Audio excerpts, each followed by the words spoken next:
Good morning, all of you. This is Tarang, and we are solving questions of quadratic equation, class 10, chapter number 4. Okay. तो last class में मैंने आप लोगों को बतलाया कि किस तरह से डिस्क्रिमिनेंट से related condition based question solve करते हैं। उसी सीरीज़ में ये नेक्स्ट क्वेश्चन है। क्वेश्चन बोला जा रहा है, determine the positive value of के for which the equation x square plus k x plus 64 equals to 0 and x square minus 8x plus k is equal to 0 will both have real roots. तो दो equation है, दोनों के real roots है। ठीक है, condition आप लोग को याद होगा। रियल रूट्स का मतलब क्या होता है? d greater than equal to 0। ठीक है, दोनों साइन का यूज़ करोगे। सबसे पहला इक्वेशन लिख लो यहाँ पर। इक्वेशन है x square plus k x plus 64 equal to 0 और राइट साइड लिखो x square minus 8x plus k is equal to 0।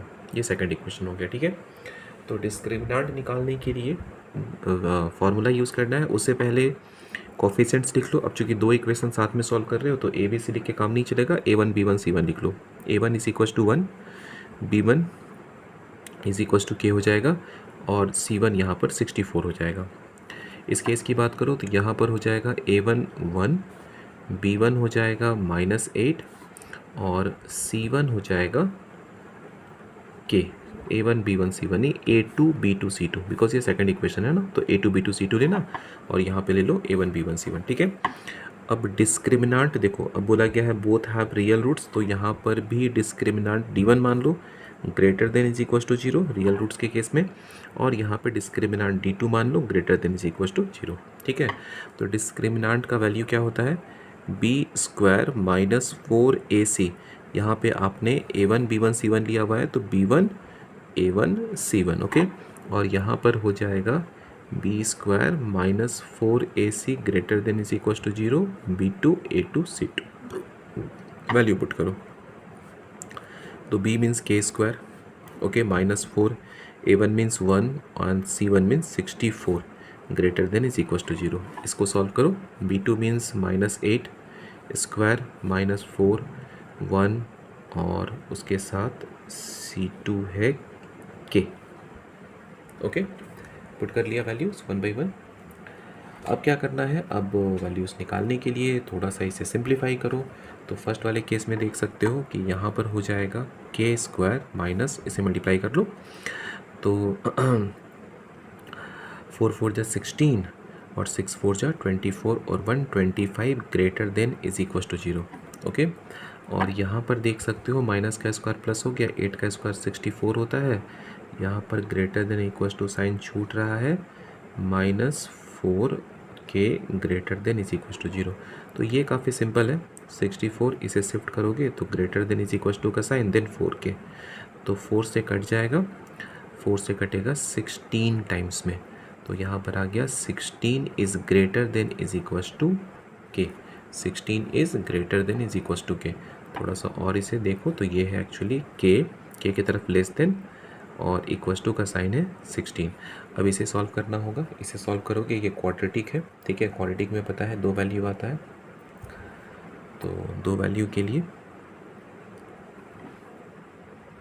तो क्वेश्चन में लिखा हुआ था यहाँ पे 2 आंसर निकलेगा। ठीक है, तो क्वेश्चन में पहले ही बोला गया था determine the positive value of के, तो नेगेटिव लेकर के चलने की कोई बात रही नहीं, तो डायरेक्टली इसका स्क्वायर रूट निकालोगे तो हो जाएगा 16। ठीक है, अब देखो यहाँ पर जो इन इक्वेशन मिला ना, उसमें बोला जा रहा है k greater than is equal to 16 है, और यहाँ पर जो इन इक्वेशन मिला हुआ है इसमें बोला जा रहा है के लेस देन इक्वल टू 16 है। अगर दोनों को कंबाइन करोगे तो के का वैल्यू हो जाएगा 16। ठीक है, तो ये इसका हो गया आंसर। ओके, अच्छा, इसमें याद रखना कि ये क्वेश्चन पूछा गया था 2016 में। Next question is find the values of के for which the equation k x square minus 6x minus 2 has real roots. तो वापस से रियल रूट्स का मतलब क्या होता है? d greater than is equal to 0। A b c यहाँ पर काफ़ी आसान है। ए मतलब के हो गया, बी मतलब -6 हो गया और सी मतलब -2 हो गया। ओके, अब d का वैल्यू कितना होता है? d होता है b square minus 4ac greater than is equal to 0, अपने प्लेस पर है। B square means -6 square -4 into a का वैल्यू k है और c यहाँ पर c कितना है? -2 है, तो -2 greater than is equal to 0। Okay, this implies minus का स्क्वायर प्लस हो गया, 6 का स्क्वायर 36, ये माइनस माइनस हो गया प्लस, 4 टू जा 8 k greater than is equals to 0। Okay, तो अब करो 8k को छोड़ दो और इसे ले चलो तो ये हो जाएगा -36। तो k कितना आ गया, greater than is equals to -36/8। 4 से कटेगा, 4 9 जा 4 2 जा, तो k आ गया greater than is equals to -9/2। तो ये हो गया इसका answer. Okay, now the next question is, तो यहाँ पे मैंने क्वेश्चन लिया हुआ है find the values of k for which 9x² plus 3kx plus 4 equals to 0 has real roots. तो वापस से सबसे पहले a b c फाइंड कर लो। तो a हो जाएगा 9, b यहाँ पर 3k है और c यहाँ पर 4 है। ठीक है, रियल रूट्स के लिए discriminant d greater than is equals to 0 होगा। d का वैल्यू होता है b² minus 4ac greater than is equals to 0। This implies b² means 3k का स्क्वायर लगा लो, -4, a means 9 and c means 4 greater than is equals to 0। ठीक है, थोड़ा सा सिंप्लीफाई करो, 3 का स्क्वायर हो गया 9, देन k²। अब इसे मल्टीप्लाई मत करो, इसे ऐसे ही एक बार रहने दो। ऐसा इसलिए क्योंकि इन दोनों में से ना कॉमन निकल रहा है। 9 देखो कॉमन हो गया तो थोड़ा सा इन इक्वेशन छोटा हो जाएगा, k² माइनस 9 निकल चुका है, 4 4 जा 16 greater than is equals to 0। Right side ले चलोगे तो खत्म हो गया, k² minus 16 greater than is equals to 0। ठीक है, अब देखो यहाँ से डायरेक्टली सॉल्व मत करना, यहाँ से डायरेक्टली सॉल्व मत करना। ओके, यहाँ से फैक्टराइज करोगे। देखो मैं बुक में डायरेक्टली आंसर दिया हुआ रहता है, बट मैं यहाँ पूरा प्रोसेस आपको बता देता हूँ कि कैसे ये इक्वेशंस बनने वाले हैं, कैसे सॉल्व होने वाले हैं। इसको फैक्टराइज करोगे तो ये k² माइनस 4² लिखा हुआ है, इसे a² माइनस b² का आइडेंटिटी लगा करके लिखा जा सकता है k प्लस 4 और k minus 4 greater than is equal to 0। ठीक है, अब इसका मीनिंग समझ लो। बोला जा रहा है product of two terms is greater than is equal to 0। Equal to को थोड़ी देर के लिए साइड में रखो, ग्रेटर देन 0। तो ग्रेटर देन 0 का मतलब पॉजिटिव होता है।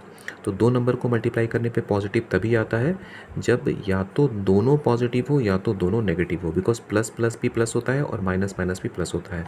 तो यहाँ से दो केस जनरेट हो रहा है, यहाँ से क्या हो रहा है, दो केस बनने वाला है। ठीक है, बट एक बार केस देख लो, उसके बाद डायरेक्टली मैं बता दूंगा कि कैसे आंसर आपको लिखना है। तो पहला जो केस है ना, केस 1, वो बनने वाला है कि दोनों पॉजिटिव हो, मतलब k प्लस 4 ये भी greater than is equal to 0 हो और k माइनस 4 ये भी greater than is equal to 0 हो। ठीक है, और जो दूसरा केस 2 बनने वाला है, केस 2 बनने वाला है, उसमें दोनों में नेगेटिव होगा। तो k plus 4 less than is equal to 0 और k minus 4 less than is equal to 0। ये दो केस बन गया। ठीक है, अब इन दोनों केस को क्या करो, थोड़ा सा सॉल्व करो। तो अगर इसे सॉल्व करोगे तो यहाँ k आ जाएगा greater than is equal to -4 और यहाँ आ जाएगा greater than is equal to 4। इसे सॉल्व करोगे तो k less than is equal to -4 और यहाँ आ जाएगा k less than is equal to 4। आ गया। अब इसे नंबर लाइन पे सोच करके देखो कि ये क्या बोला जा रहा है। ठीक है, तो देखो, तो यहाँ पे क्या बोला गया है, -4 मान लो यहाँ पर है और यहाँ पर 4 है। तो ये कह रहा है कि k greater than is equal to 4, ये k 4 भी -4 भी होगा और -4 से बड़ा सारा नंबर होगा। ये -4 से बड़ा सारा नंबर है, मतलब ये सारे नंबर्स हैं। और ये कह रहा है k greater than is equal to 4, मतलब 4 भी है और 4 से बड़ा सारा नंबर है। ठीक है, तो देखा जाता है कि दोनों में ओवरलैप कौन सा हो रहा है, तो ओवरलैप ये वाला पार्ट हो रहा है, मतलब ये वाला आंसर आया। ठीक है, इसको अगर नंबर लाइन पे रिप्रेजेंट करोगे इस वाले को, ठीक है, तो यहाँ पर मान लो -4 है और यहाँ पर मान लो 4 है। तो ये कह रहा है कि great less than is equal to -4, मतलब -4 और इससे छोटा सब, इधर का पूरा आंसर होगा ये वाला पार्ट। ओके, और ये कह रहा है कि less than is equal to 4, मतलब ये 4 है, इससे छोटा सब। ठीक है, तो दोनों में ओवरलैप ये वाला हो रहा है, मतलब ये इसका आंसर हो गया।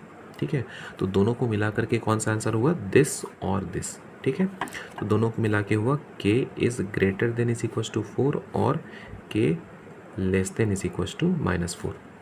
ठीक है, तो अब एक चीज़ दिमाग में बैठा लो कि जब भी greater than is equal to का केस आ जाएगा, ठीक है, तो इसमें k का दो वैल्यू निकलने वाला है, मतलब दो सेट निकलने वाला है। पहला k बड़ा और इक्वल होगा और k छोटा और इक्वल होगा। ठीक है, किससे, तो यहाँ पर जो आंसर है ना, यहाँ पे जो नंबर है ना, उससे 4 और यहाँ पर भी, यहाँ पर -4, याद रहेगा, ठीक है। बस याद रखना। ऐसे भी सोच सकते हो दूसरा तरीका कि जब भी इस तरह का क्वेश्चन आ जाएगा तो यहाँ तक पहुँचना, यहाँ तक पहुँचना, ठीक है। अब इसके बाद क्या करोगे कि जैसे यहाँ तक पहुँच गए ना के का वैल्यू, इसके बाद ये सब मत लिखना, ये सब कुछ मत करना, ठीक है। यहाँ से क्या करोगे कि के का वैल्यू निकालना, तो के यहाँ से दिखेगा +-4, ठीक है। ये मन में करना या रफ में करना, ये रफ वाला पार्ट हो गया, ठीक है। तो अब उसके बाद एक नंबर लाइन बनाना, नंबर लाइन यहाँ पे अगर -4 है और यहाँ पर 4 है, ठीक है, तो एक्सट्रीम वाला जो होगा ना वो आंसर होगा, ये एक्सट्रीम वाला आंसर होगा, ठीक है। तो क्या पता चला कि एक्सट्रीम मतलब यहाँ पर जो के है ना, ये K less than is equals to -4 है, ओके। और इसको क्या बोलोगे, K greater than is equals to 4, हो गया आंसर। याद रखना, जब भी ग्रेटर देन इक्वल्स टू का क्वेश्चन आएगा तो ये जो एक्सट्रीम पार्ट है ना ये आंसर होगा। तो ये सब आपको कुछ लिखने की ज़रूरत नहीं पड़ेगी, आप यहाँ तक पहुँचना, रफ में इसका आंसर कर लेना। ऐसे भी दिख रहा है कि के स्क्वायर अगर 16 है, के स्क्वायर -16 इक्वल्स टू 0 आ रहा, तो के 4 आएगा, तो एक -4 लेना, एक +4 लेना, और दोनों का जो एक्सट्रीम पार्ट है वो आंसर कहलाएगा, बीच में और लगा लेना, ठीक है। तो ये आंसर सेट हो गया, ठीक है। और अगर मान लो ये greater than is equals to जगह लेस देन होता ना, तो ये मिडिल वाला आंसर होता, ये आंसर मिडिल वाला होता, ओके। तो नेक्स्ट क्वेश्चन मैं लेने वाला हूँ जिसमें मिडिल वाला पार्ट ही आंसर होगा। तो क्वेश्चन बोला जा, फाइंड द वैल्यूज ऑफ के for which the equation x² + 5kx + 16 is equals to 0 has no real roots. No real roots का मतलब क्या होता है, सबसे पहले तो ए बी सी निकाल लो। यहाँ से a मतलब 1 है, b यहाँ पर 5k है और c 16 है, ठीक है। For no real roots d less than 0 होता है, ओके। d का वैल्यू b² - 4ac, तो b² मीन्स क्या हो जाएगा 5k whole square -4, a means 1 और c means 16 greater then, sorry less than 0, यहाँ पर भी लेस देन 0, ओके। तो 5 का स्क्वायर होता है 25, के स्क्वायर अपने प्लेस पर, -16 4 जा 64 लेस देन 0, ओके। तो इसको सिंप्लीफाई करोगे तो ज़्यादा सिंप्लीफाई करने की ज़रूरत नहीं है, ठीक है। यहाँ से एक बार क्वाड्रेटिक बना लो तो ये हो जाएगा 5k होल स्क्वायर -64 को लिख सकते हो 8² लेस देन 0, तो एक बार लिखो 5k + 8 और एक बार हो जाएगा 5k - 8 लेस देन 0, ठीक है। और अभी मैंने क्या बताया कि जब भी ऐसा क्वेश्चन होगा तो किसी एक को सॉल्व कर लोगे ना तो 8/5 आ रहा है, एक क्या हो रहा है -8/5 आ रहा है, ये रफ वर्क हो गया आपका। एक लाइन बना लो, एक जगह पर होगा -8/5 और एक जगह पर होगा 8/5, दोनों के बीच का ही जो रीज़न है ना ये आंसर सेट है। तो कैसे लिखोगे, के -8/5 से बड़ा है और 8/5 से छोटा है, बस ये हो गया आंसर, ठीक है। बस इतना ही करना था, ज़्यादा आपको केस बनाने की ज़रूरत है नहीं। याद रखना कि लेस देन में दोनों नंबर्स के बीच का आंसर होता है और ग्रेटर देन रहेगा तो दोनों का जो एक्सट्रीम्स होता है ना वो आंसर लिया जाता है, ओके। बस इतना ध्यान में रखना, आराम से क्वेश्चन ऐसे सॉल्व होंगे। क्वेश्चन बोला जा रहा है if the roots of the equation x² + 2cx + ab = 0 are real. मतलब ये जो इक्वेशन है ना इसके रूट्स रियल है और अनइक्वल है। रियल और अनइक्वल किस केस में होता है, d ग्रेटर देन 0 होता है, ओके। एंड देन हम लोग को प्रूफ करना है इसके जो रूट्स है ना रियल नहीं होंगे, तो यहाँ हम लोग को प्रूफ करना होगा, दिखाना होगा d लेस देन 0 है। तो फर्स्ट वाले केस में से सबसे पहले a1 b1 c1 निकाल लो। तो यहाँ पर इक्वेशन है x² + 2cx + ab = 0, ठीक है। तो ए बी सी का यूज़ किया हुआ है, दो इक्वेशन है हम लोग के पास। दूसरा है x² - 2 times a + b x + a² + b² + 2c² = 0। तो यहाँ से निकाल लो a1, तो a1 1 हो जाएगा, b1 जो कि 2c है और c1 = ab आ जाएगा। इस केस में a2 लिख लो 1 है, b2 -2 टाइम्स a + b और नेक्स्ट c2 हो जाएगा a² + b² + 2c², ओके। अब पहले वाले क्वेश्चन में बोला गया, पहले वाले इक्वेशन के लिए बोला गया है are real and unequal roots. So for real and unequal roots d greater than 0, ठीक है। अब d का वैल्यू पुट करो तो d क्या होता है, b² - 4ac greater than 0, but यहाँ पे हम लोगों ने b1 a1 c1 लिया हुआ है। तो B square B1 means 2C square लगा लो -4 A1 मीन्स 1 और C1 means AB greater than 0। Okay, तो 2 का स्क्वायर 4 हो गया, C स्क्वायर अपने प्लेस पर -4 AB ग्रेटर देन 0। दोनों में से 4 कॉमन कर सकते हो तो बच जाएगा C square -AB greater than 0। दोनों तरफ 4 से डिवाइड करोगे तो मिलेगा C square -AB is greater than 0। तो ये पहला रिलेशन मिल गया। ओके, अब क्या करना है, दूसरे वाले के लिए हम लोगों को D फाइंड आउट करना है। तो D is equals to B2 square -4 क्या होता है, B स्क्वायर -4 AC, तो A2 C2 इसका लेस देन 0 आना चाहिए। ठीक है, तो B2 कितना दिया हुआ है, B2 तो बड़ा सा वैल्यू दिया हुआ है 2 टाइम्स A प्लस B, इसका लगा लो स्क्वायर -4 A2 मतलब 1 और C2 मतलब A square plus B square plus 2C square. Okay, अब देखो माइनस का स्क्वायर प्लस हो गया, 2 का स्क्वायर 4 हो गया, then A plus B whole square -4, बगल में है A square plus B square plus 2C square. दोनों में से अगर 4 कॉमन कर लोगे तो यहाँ बचा A plus B whole square, break करोगे तो हो जाएगा A square plus B square plus 2AB।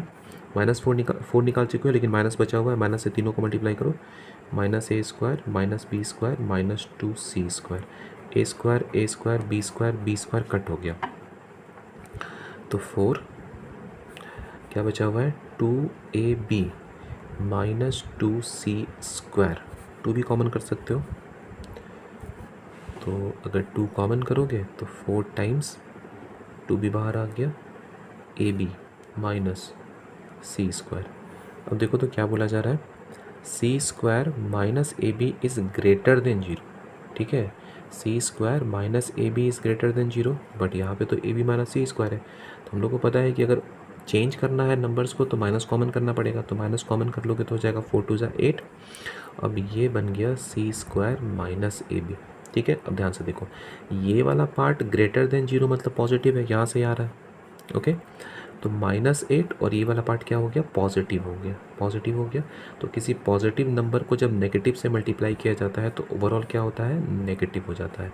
तो ये ओवरऑल क्या हो गया, नेगेटिव हो गया। तो D क्या मिल गया हम लोगों को, लेस देन 0 मिल गया। बट इसका एक्सप्लेनेशन लिखना पड़ेगा C square -AB is positive, C square -AB is positive from equation 1, इसको मान लो। ठीक है, अब लिखोगे यहाँ पर एक नेगेटिव इंटीजर है और ये पॉजिटिव हो चुका है। एक नेगेटिव इंटीजर और पॉजिटिव इंटीजर को जब मल्टीप्लाई किया जाता है या पॉजिटिव और नेगेटिव नंबर को मल्टीप्लाई किया जाता है तो रिजल्ट क्या होता है, ऑलवेज नेगेटिव होता है। देयरफॉर ये जो टोटल नंबर है ना, ये जो टोटल वैल्यू है ये लेस देन 0 होगा। इसका मतलब D लेस देन 0 आ गया और D लेस देन 0 आ गया, this means roots are no, directly लिख सकते हो therefore there are no real roots, therefore there are no real roots. Okay, तो आज के वीडियो में बस इतना ही। इससे रिलेटेड आपको अगर कोई भी डाउट हो, कोई भी प्रॉब्लम हो तो व्हाट्सएप में कमेंट सेक्शन में ज़रूर लिख सकते हो। व्हाट्सएप बोल रहा हूँ मैं। ओके, तो आज के लिए बस इतना ही। Thank you.